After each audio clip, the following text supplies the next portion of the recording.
habits sure are hard to break, huh? Hello everyone, and welcome back to another video on the channel.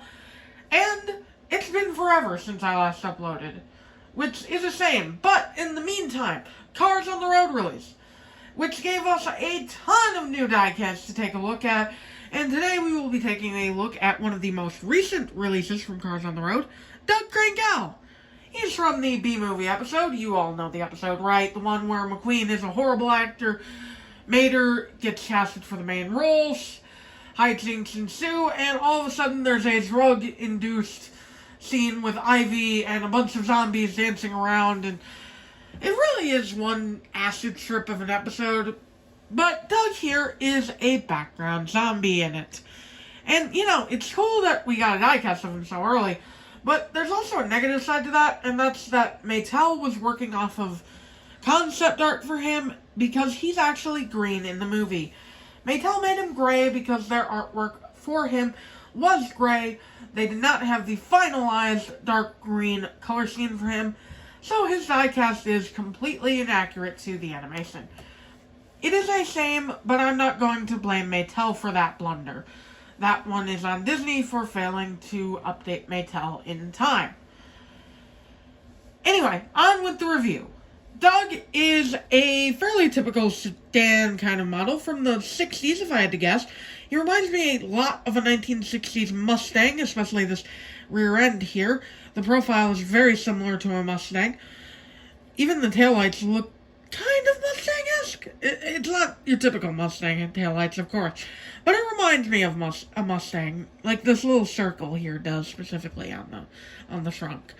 But anyway, him being a gray sedan is not the stand-out part of him. No, that would be the giant brain on top of his head.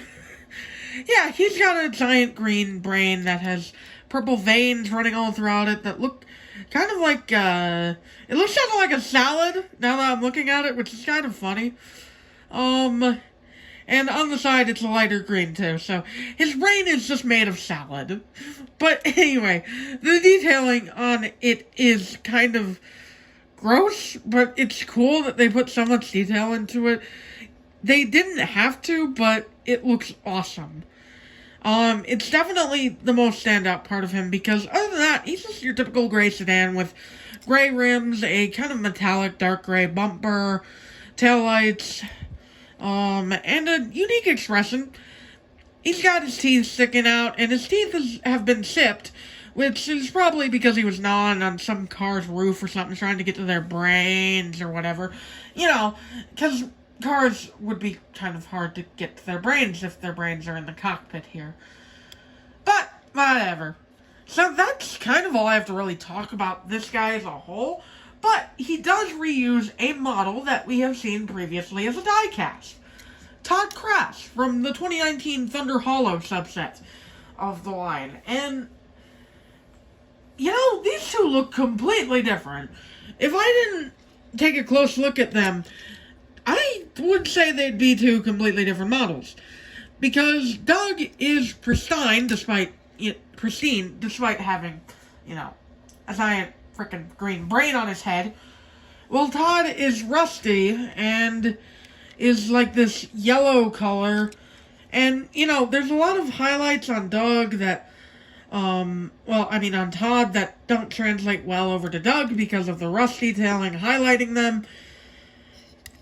Todd is definitely the better car as, just the car itself. But Doug having this giant frickin' honkin' brain on top of his roof really sells him and makes him a unique car. So, all in all, I have to say, if you find him, pick him up. I have rarely seen him, so he might be pretty hard to find in the future. Definitely grab him now, and if Mattel releases an accurate green version in the future, oh well. Then you'll have two background zombies, to make, a little diorama of the episode with, because Deputy Lightning McQueen just came out, President Mater got a color changer. We're getting a lot of stuff from the B-movie. That episode, that's the main point I'm trying to make. So do yourself a favor, go out and find yourself a Doug, pick him up, and add him to your collection. It could always use some more brain power. And with that out of the way, I'll leave it up to you. What do you think of Doug? Did you like the B-movie episode of Cars on the Road? What diecast do you want to see me take a look at next? Leave your answers in the comments down below, and I'll catch you all next time.